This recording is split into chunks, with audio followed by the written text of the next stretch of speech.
Hello students, today we are going to start with chapter 3 soft skills subtopic, that is group discussion. Let's start with the meaning. Student, group discussion as a term itself suggests is a discussion by and among a group of people. Here this group can be of 8 to 12 members who express their views freely, frankly, or you can say in a friendly manner on a topic of current or you can say controversial nature. The topic is given on the appointed date and hence the conversation follows is a spontaneous chit chat, not a pre-planned one. Here within a time limit of 20 to 30 minutes, the abilities of the member of a group is judged or measured by the examiner who does not actively participate in the discussion. Students, you can see group discussion is mostly unstructured. That it is here every single step is not planned or in advance. Here each candidate is not given a time limit for speaking. Similarly, the order of speaking, that is who will speak first or who will speak last, is not fixed in advance. The candidates have to decide how to conduct the group discussion. The selectors see how the group takes shape and who contributes the most in it. You can say the judge of the examiner of the group discussion, he or she judges the knowledge of the candidate. The time management also plays a very important role here. The leadership qualities, behavior, etc. All these things are also judged in the group discussion. Now students, there are certain do's and don'ts of participating in the group discussion. First, we'll see what you're supposed to do while you participate in a group discussion. First thing you have to keep in mind that you have to keep to the point. Means what is the topic on which you are having a group discussion. On the same topic you have to speak here, and that also the matter should be related to the topic and to the point. You have to make original points and you can say back them by substantial reasoning. What you mean to say, why are you in favor of the topic or why are you against of the topic.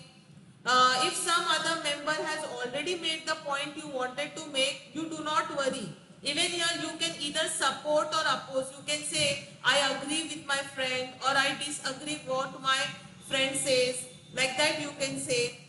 Whatever you say should be in a logical flow. Means you have to keep in mind or you have to be alert what the person is who is speaking in front of you is saying, and related to that only you have to continue.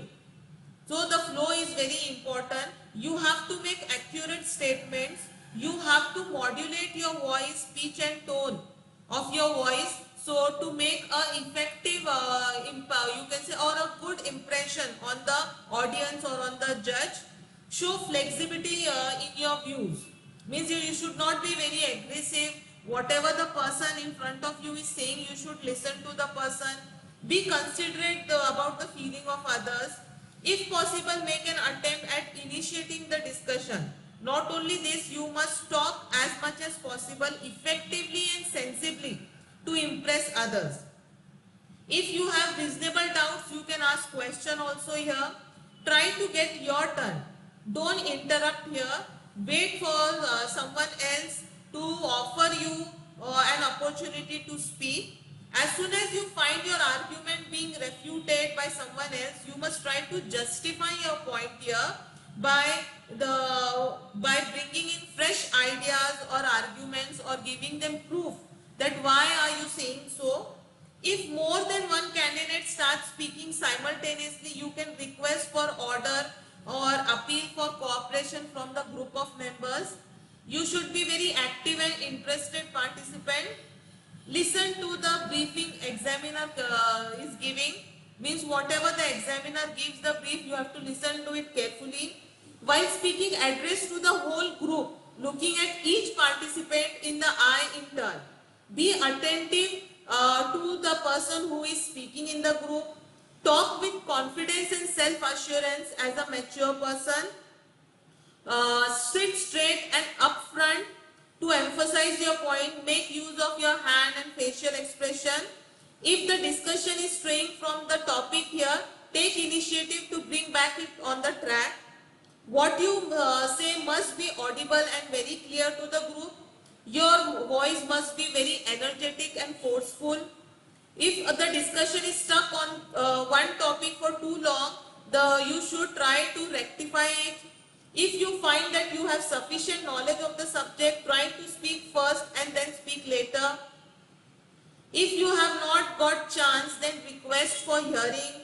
In situation where the group has to make choice of the subject for discussion, you take lead in determining or selecting the topic. In case you find that you have no ideas or have little knowledge of the subject, just concentrate on what is being said. Even if you realize that you are speaking does not cut much ice with other candidates, do not give in. Try to speak, try to give reason it. Last but not the least important is develop the habit of discussing different topics with your friends and members of your family so that you become a good speaker in a group discussion. These were the do's, means what you're supposed to do while you're participating in a group discussion. Now we are going to see what are the don'ts, what you're not supposed to do while you're participating in a group discussion. Like, you should not initiate the discussion if you do not have sufficient knowledge about the given topic. Means the starting and the ending of the group discussion is very important here. So the person who has the knowledge about the topic which should only start or end the topic. If you feel that you don't know much about the topic, so don't take the initiative. Do not overspeak here. Do not interrupt, or do not you cannot say do not snatch the chance from the other group member while they are speaking. Do not argue or shout during the group discussion. Look at the evaluators or a particular group member. Do not talk irrelevant things which can distract the group discussion. Do not pose negative body gestures like touching the nose, leaning back of the chair, knocking the table with pen, that can disturb others. Do not mention erratic statistics that can frustrate or irritate others. Do not display low self-confidence while with shaky voice or trembling hands. Do not do that. Do not try to dominate the discussion. Give everyone chance to speak. Do not put others in embarrassing situation by asking them to speak even if they don't want to. That is very bad. So all these things you are supposed to avoid in a group discussion. Now students, now we will see certain guidelines which will be very helpful for you in a group discussion. First thing is study the topic. Here you have to keep in mind you should never fail to do homework. You should study your topic, collect information, gather points of view from each of them. Whatever topic is there, accordingly you have to prepare yourself. Accordingly, all relevant, or you can say important points or important information you should gather. You should note it down, and accordingly at the time of group discussion you have to speak up with the reasoning or with giving the proof. The other thing is keep an open mind. Here you have to keep in mind that however well prepared you may be, there is possibility that you may be wrong sometime. So be prepared to learn and correct any mistake in thinking or information which you have gathered. If other person is trying to correct you or telling you something more, you can say important information related to the topic by giving proof and all, try to listen to the person. Don't argue at the time of group discussion. Other thing is you should not be, disturb the participants or yourself by talking on the side or by shuffling the papers. That you can say disturb the members at the time of group discussion. You should be very, you can say alert. You should sit properly, straight posture, give everyone chance to speak, do not interrupt anyone, see whether what the person is saying, accordingly answer. The answer should be very logical. The group discussion should go on logically. That you have to keep in mind. The other thing is you have to have a sporting spirit. If your idea or suggestion is defeated in the discussion, be very graceful here or thank others for helping you to clarify your ideas. After that, you should show interest in what others say. When someone makes a good point, show appreciation even if it demolishes your point. That you have to keep in mind. Then never personalize difference of opinion. If it is necessary to disagree with something that is said, first restate or summarize it and then explain why you disagree. You have to give your point here. You have to reason it why you are disagreeing with the participant here. The other thing is, speak up if you have something to say, especially on a topic on which you have knowledge. You must be willing to contribute and share, but keep your comments short and precise, because everyone here should get a chance to speak. It is not that you only will speak. Everyone should get a chance to speak here. The other thing is, you should not be carried away by emotions. Problems cannot be solved by anger here, your frustrations or argument. You have to be calm, quiet and very well mannered in a group discussion.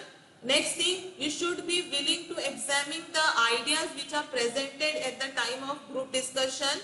You should be a good listener. You will learn a great deal about the topic and about human behavior if you listen carefully. So these were the guidelines which will help you for group discussion. Now students, the other topic which we are going to see in this lecture is oral presentation.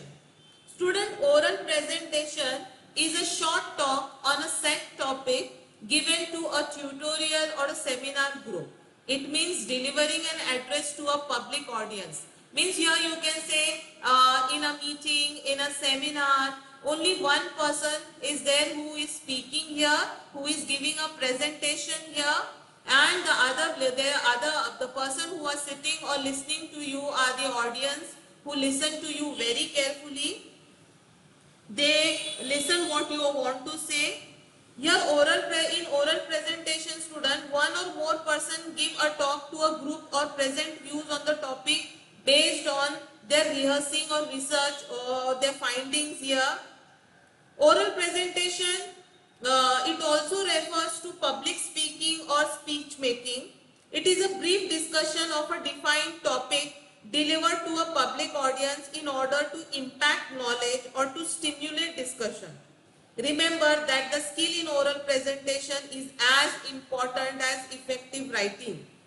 An effective oral presentation should have an introduction. You have to first greet the audience. You have to give an introduction, what your topic you are speaking about here, why are you standing here. Then the main body here you have to give reasoning, you have to give facts about your topic, and conclusion. Like how in a writing skill, there also when you write in writing skill, first we greet, then we write the introduction of the topic, then the main body of it, what are the facts about the topic, and the conclusion. In the same way for oral presentation also, all these things are very essential. Though it is a formal speech in nature or vocal performance to an audience, it must occasionally require adequate planning. It is not that for writing only you need to plan. While speaking also you should pre-plan it. You should have in your mind what you are going to speak. That is very important here.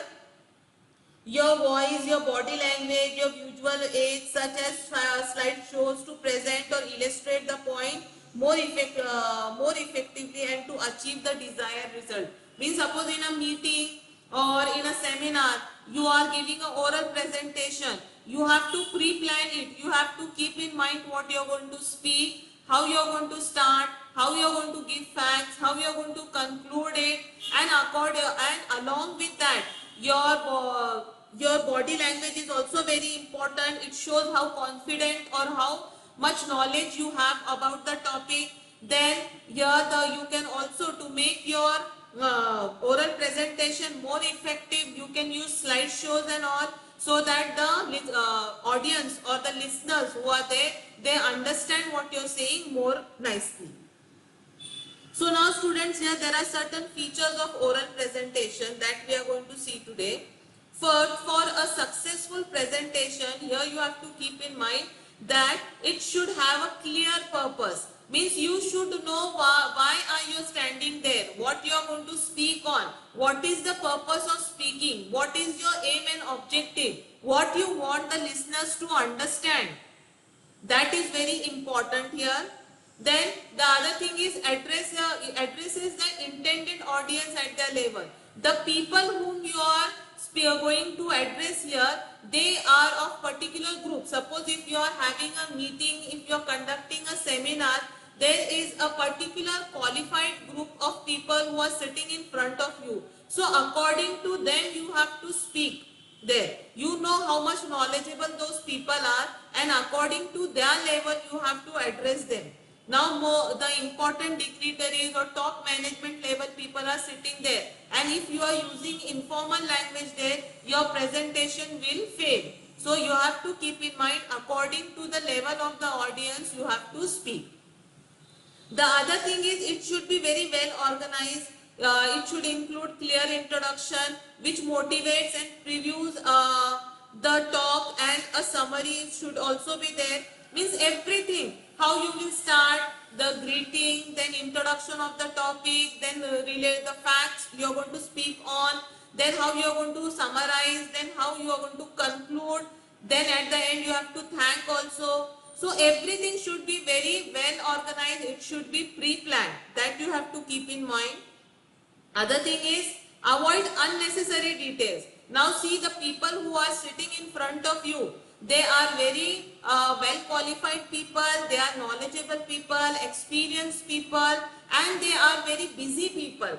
They don't have time to waste with you. So whenever you are conducting a seminar, whenever you are conducting a meeting, see to it that you avoid unnecessary details here. What your topic is, speak related to that only. You should avoid irrelevant facts here. Then use well-designed visual aids to make your presentation more effective. The audience should understand it more nicely. They should it should create an impression on their mind. So that for that reason you should use well-designed visual aids. Then after that, engages the audience. Here you have to keep in mind that the flow of the presentation should be very smooth here, so that the audience, they don't get distracted. The flow should be such that they are engaged with you. They don't get distracted. You should know how you will start, then what next you are going to do, step by step, whatever you are going to do, it should be very well planned.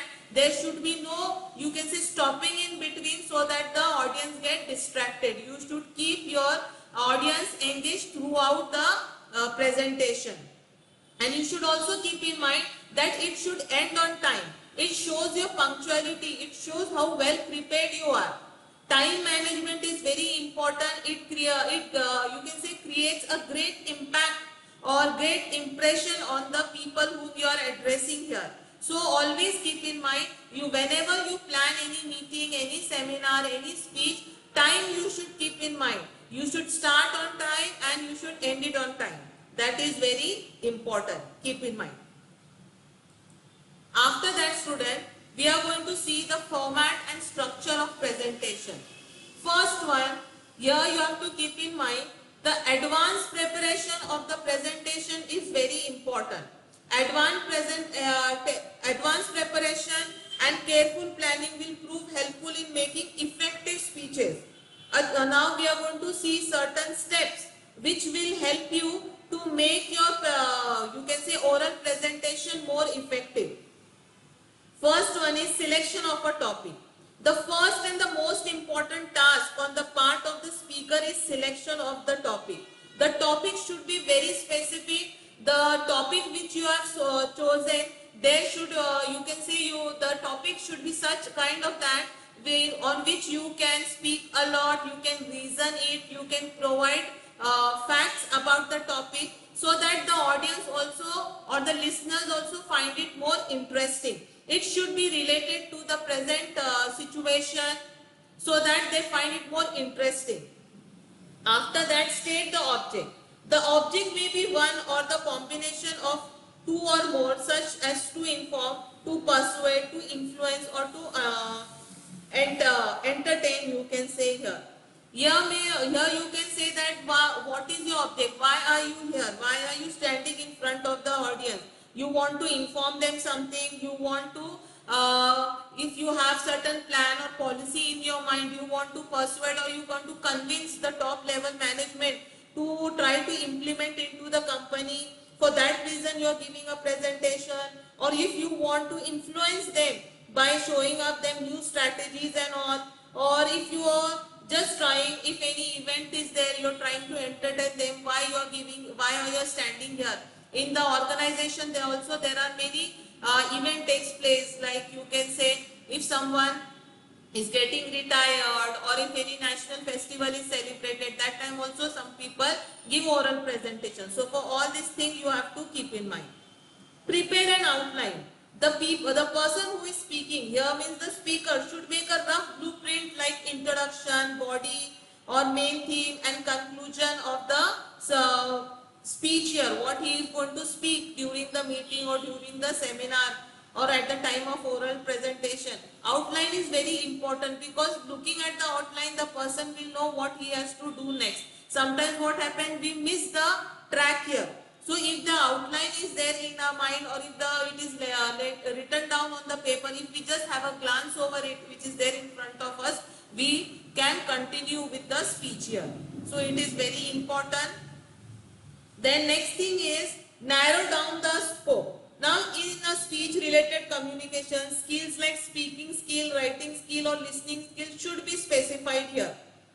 However, in some cases, narrowing the focus may be difficult. Sometimes what happens here, we don't know on what we have to emphasize more, whether the person who is speaking, we have to concentrate more, or whatever who is speaking, we have to note it down more, so we lose the track. So you have to keep in mind what is important and accordingly be present there.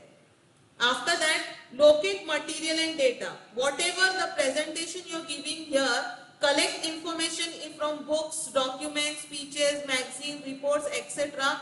and organize all the collected data in a proper format so that you can present it to the people who are going to attend your presentation.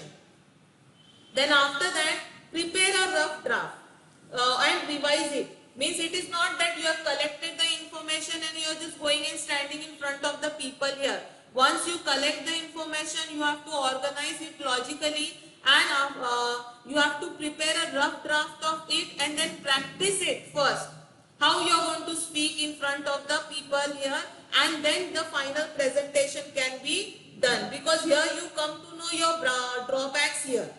And here what happens when you prepare a rough draft, you also know how you will introduce, what quotation you can use there, what anecdotes you can use there to entertain or to you can say drive the attention of the audience, what examples you can give, what references you can give. So while you practice first, then you come to know what you are supposed to do or what correction you need to do. It is very important. The other thing is use of audio-visual aids. Consider and procure visual or audio-visual aids like charts, overhead projector, television sets, etc. to make your oral presentation more effective. And last thing is you have to rehearse. That, as I told you just now, you have to rehearse or practice it. It is more important here because it provides you or it gives you self-confidence. You know what you are going to speak here. So if desirable, rehearse in front of tryout groups, inviting group points, bad points related to the speech, inducting verbal or non-verbal behavior of the speaker. So it will give you more confidence in your oral presentation. Student, a speaker steadily gains confidence and is able to anticipate questions from the listener and answer the queries raised by the audience. The use of transitional phrases can be made to establish relationship between ideas and concepts. Here you have to keep in mind, once you rehearse nicely in front of your friends or family and all, so what happens, they can also come up with the question which the listener may also have in the mind. So you know what answer you are supposed to give. So for this thing, rehearsing is very important. I hope you have understood. So today we have seen group discussion, do's and don'ts of group discussion, guidelines of group discussion. Then we have started with the other subtopic, that is oral presentation. We have seen features of oral presentation, and we have started with format and structure of presentation. In that we had seen the first one, that is advanced preparation. We are going to continue with the oral presentation in our next lecture. I am going to stop here. Thank you.